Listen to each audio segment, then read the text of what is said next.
Commandement d'Alma à son fils Corrienton, chapitre 39 à 42. Chapitre 39. Le péché sexuel est une abomination. Les péchés de Corrienton ont empêché les Oramites de recevoir la parole. La rédemption du Christ est rétroactive en ce qu'elle sauve les fidèles qui l'ont précédé, vers -74 avant Jésus-Christ. Et maintenant, mon fils, j'ai quelque chose de plus à te dire que ce que j'ai dit à ton frère, car voici, n'as-tu pas observé la stabilité de ton frère, sa fidélité et sa diligence à garder les commandements de Dieu? Voici, ne t'a-t-il pas donné le bon exemple? Car tu n'as pas prêté autant attention à mes paroles que ton frère parmi le peuple des Oramites. Or voici ce que j'ai contre toi. Tu as continué à te vanter de ta force et de ta sagesse. Et ce n'est pas tout, mon fils. Tu as fait ce qui était affligeant pour moi, car tu as délaissé le ministère, et tu es passé au pays de Siron, parmi les régions frontières des Lamanites, à la suite de la prostituée Isabelle. Oui, elle a séduit le cœur de beaucoup, mais ce n'était pas une excuse pour toi, mon fils. Tu aurais dû t'occuper du ministère qui t'était confié. Ne sais-tu pas, mon fils, que ces choses-là sont une abomination aux yeux du Seigneur? Oui, extrêmement abominable par-dessus tous les péchés, si ce n'est l'effusion du sang innocent ou le reniement du Saint-Esprit. Car voici, si tu renies le Saint-Esprit une fois qu'il a eu place en toi, et que tu sais que tu le renies, voici, c'est un péché qui est impardonnable. Oui, et quiconque commet le meurtre à l'encontre de la lumière et de la connaissance de Dieu, il ne lui est pas facile d'obtenir le pardon. Oui, je te dis, mon fils, qu'il ne lui est pas facile d'obtenir le pardon. Et maintenant, mon fils, plût à Dieu que tu n'eusses pas été coupable d'un si grand crime. Je ne m'attarderai pas sur tes crimes, pour te déchirer l'âme si ce n'était pour ton bien. Mais voici, tu ne peux cacher tes crimes à Dieu, et si tu ne te repens pas, ils resteront comme témoignage contre toi au dernier jour.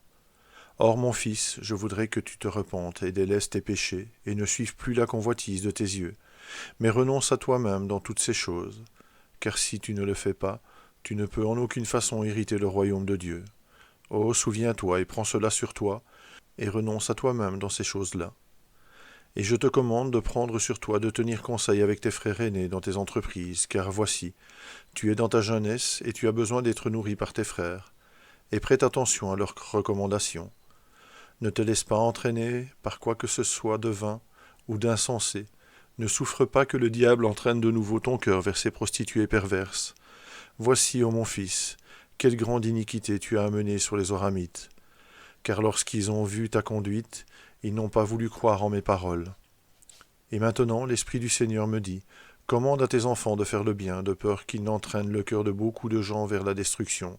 C'est pourquoi je te commande, mon fils, dans la crainte de Dieu, de t'abstenir de tes iniquités, de te tourner vers le Seigneur de tout ton esprit, de tout ton pouvoir et de toute ta force, et de ne plus entraîner le cœur de personne à faire le mal, mais retourne plutôt vers eux et reconnais tes fautes et ce mal que tu as fait.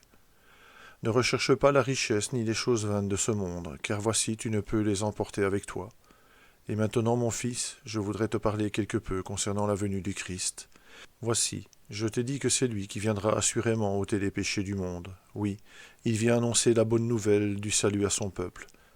Et maintenant, mon fils, tel était le ministère auquel tu étais appelé, annoncer cette bonne nouvelle à ce peuple pour lui préparer l'esprit, ou plutôt que le salut lui parvienne afin qu'il prépare l'esprit de ses enfants à entendre la parole au moment de sa venue. Et maintenant je vais soulager quelque peu ton esprit à ce sujet. Voici, tu te demandes pourquoi ces choses sont connues si longtemps à l'avance. Voici, je te le dis, une âme à ce moment-ci, n'est-elle pas tout aussi précieuse pour Dieu que le sera une âme au moment de sa venue? N'est-il pas tout aussi nécessaire que le plan de rédemption soit révélé à ce peuple qu'à ses enfants? N'est-il pas tout aussi facile pour le Seigneur d'envoyer à ce moment-ci son ange, nous annoncer cette bonne nouvelle qu'à nos enfants, ou qu'après le temps de sa venue?